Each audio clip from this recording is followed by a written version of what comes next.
Simon Cowell is known worldwide as one of television's most powerful judges. He created shows like American Idol, The X Factor, and Got Talent that made stars out of ordinary people. But behind his success lies a story filled with pain, struggle, and heartbreak that few people know about. A lonely beginning. Simon was born in 1959 in London and grew up in a wealthy family, but money couldn't buy him the love he needed. His mother, Julie, was a former ballet dancer who seemed elegant but kept her distance emotionally. His father, Eric, was a music executive who cared more about success than showing affection. Years later, Simon would admit that his father never once said he was proud of him, even when Simon desperately needed to hear it. School was no better. Simon attended expensive private schools but was always the troublemaker who didn't fit in. He barely passed his classes and left school with only basic qualifications. In his family's world, where excellence was everything, Simon felt worthless. The rejection he faced as a child would follow him like a shadow for the rest of his life. Starting at the bottom. When Simon finished school, his father got him a job in the mailroom at EMI Music out of pity rather than pride.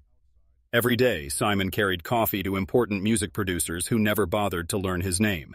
He sorted fan mail for famous singers while feeling completely invisible himself. He later said those were some of the darkest days of his life, when he would cry quietly in the bathroom after work, wondering if his life would ever amount to anything. The humiliation became too much, so Simon quit EMI and tried to find work elsewhere. But every door slammed shut in his face. With no other options, he had to crawl back to the same mailroom job he had left. It was crushing, but it also taught him something important about the music business and how fame really worked. The first failure. In the early 1980s, Simon decided to risk everything and start his own record label called Fanfare Records. At first, it seemed like his big break had finally come. He signed pop acts and threw glamorous parties, tasting success for the first time in his life. But the music industry is cruel and unpredictable. Trends changed quickly, and Fanfare collapsed within a few years. By the late 1980s, Simon was bankrupt. All his friends disappeared, creditors were chasing him for money, and he had to move back into his childhood bedroom at his parents' house. For a man in his 30s, it was devastating. He felt like that same invisible boy who had been ignored his whole life. The failure almost broke him completely. Learning to survive. Instead of giving up, Simon used this failure as a harsh teacher. When he returned to the music business in the 1990s working for BMG, he was different. He stopped trying to impress critics and focused on what ordinary people actually wanted to buy. Music snobs made fun of him for signing pop groups like Westlife and boy bands, but their albums sold millions of copies. Simon learned that success wasn't about being cool or artistic. It was about connecting with regular people who bought the records. This lesson would later make him one of the most powerful men in entertainment, but it came at the cost of being seen as cheap and commercial by the industry insiders. Television breakthrough. Everything changed in 2001 when Simon appeared as a judge on a new TV show called Pop Idol in Britain. Many people thought he was too harsh and cruel to work on television, but audiences loved his honesty. While other judges gave polite, meaningless comments, Simon told contestants the brutal truth about their performances. When American Idol launched in 2002, Simon became a global phenomenon. Millions of people tuned in each week, not just to hear the singers, but to hear what Simon would say. His cutting remarks and raised eyebrows became as famous as the show itself. By the mid-2000s, he was the most recognizable face on television, with over 600 million viewers watching his shows worldwide. The price of fame, but being the world's most famous TV judge came with a terrible cost. Simon was booed in public and hated by many people who saw him as a villain. The schedule was exhausting, with endless auditions, live shows, and business meetings. He had built an empire, but it left him feeling completely alone.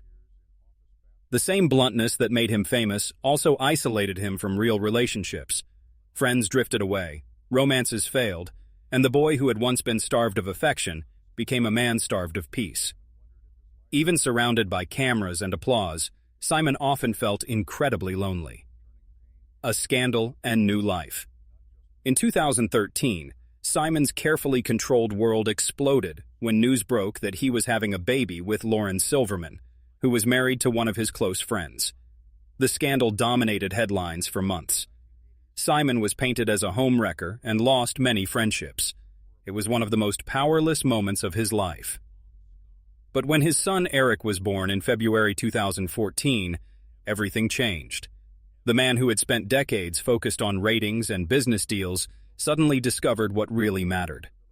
He swapped boardroom meetings for bedtime stories and found more joy in building Lego towers than building his empire. Fatherhood saved Simon from a dark path he had been traveling down. Those closest to him saw the transformation immediately. The relentless businessman became a devoted father who scheduled his life around his son's needs rather than his own ambitions. Devastating losses in 2015. Simon faced another crushing blow when his mother Julie died at age 89. Though she had lived a long life, her death devastated him.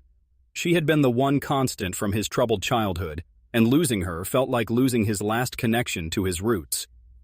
The grief was made worse by the fact that his father had died back in 1999, never living to see Simon's incredible success. Simon had to step away from filming The X Factor to deal with his overwhelming grief.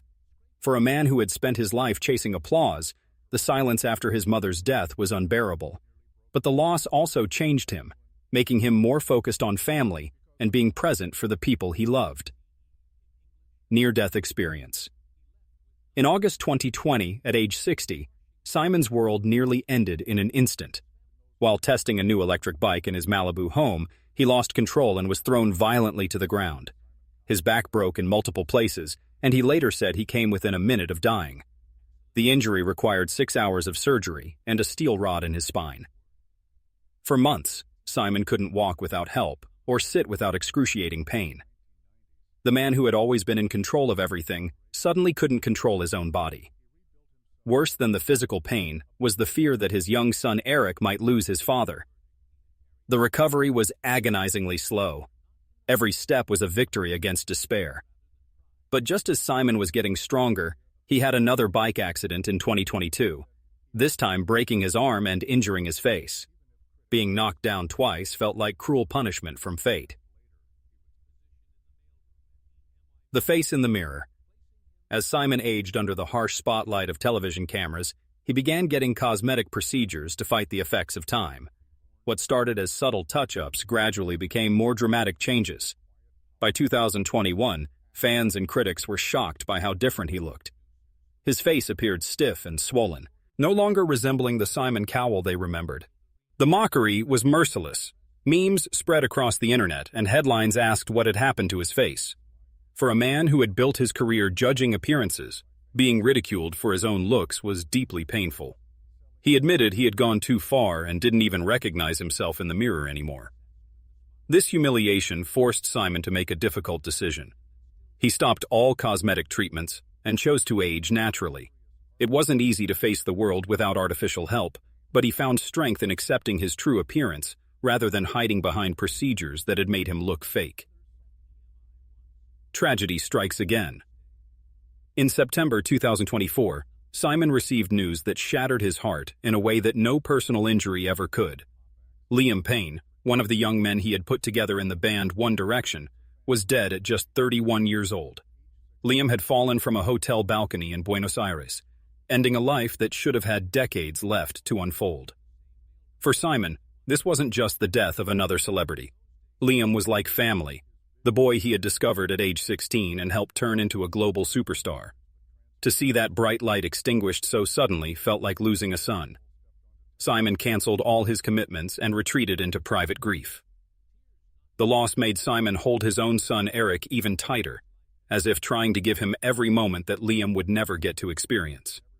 It was a brutal reminder of how fragile life truly is, and how quickly everything can be taken away. A changed man today. In 2025, at age 65, Simon Cowell is barely recognizable as the ruthless judge who once terrorized contestants on television. His verdicts have softened into advice, his sharp wit into gentle wisdom. Every word he speaks carries the weight of someone who has survived near-death experiences and devastating losses. His daily life is now carefully structured around protecting his damaged health. He does gentle exercises to protect his injured spine and follows strict diets prescribed by doctors. His vision is failing after decades under bright studio lights, and he fears one day being unable to see his son's face clearly. Despite his vast wealth, estimated at over $600 million, Simon finds little joy in material possessions. His collection of luxury cars sits mostly unused, and his private jet rarely flies. He has decided that when he dies, his son Eric will not inherit billions of dollars. Instead, the money will go to charities helping disadvantaged children get education and opportunities. The transformation is visible in his appearance, too. Gone are the days of cosmetic procedures and artificial youth. His face is lined with age, his hair streaked with gray, but he wears these signs of time with dignity. He has stopped chasing youth and instead focuses on creating memories with his son. Simon's current projects reflect his changed priorities. Rather than building bigger entertainment empires, he focuses on charity work and giving opportunities to young people who remind him of his own difficult start in life. He appears on television rarely now, and only when it serves a purpose beyond ratings and revenue. The real legacy. Perhaps the most important measure of Simon Cowell today isn't found in his bank account or the number of stars he's created, but in the small daily victories. Reading bedtime stories despite failing eyesight, exercising each morning despite chronic pain, and using his fortune to help children who will never know his name. The ruthless judge has become a humble mentor. The empire builder has become a man focused on legacy rather than profit. His story teaches us that wealth fades, fame disappears, and health fails, but love, kindness, and helping others can last forever. Simon Cowell is not a perfect person. He has made serious mistakes, hurt people, and been publicly humiliated for his choices. But perhaps that's what makes his journey worth learning from.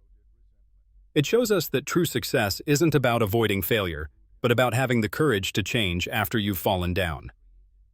His life reminds us that behind every powerful person is someone who has struggled, been afraid, and faced their own mortality.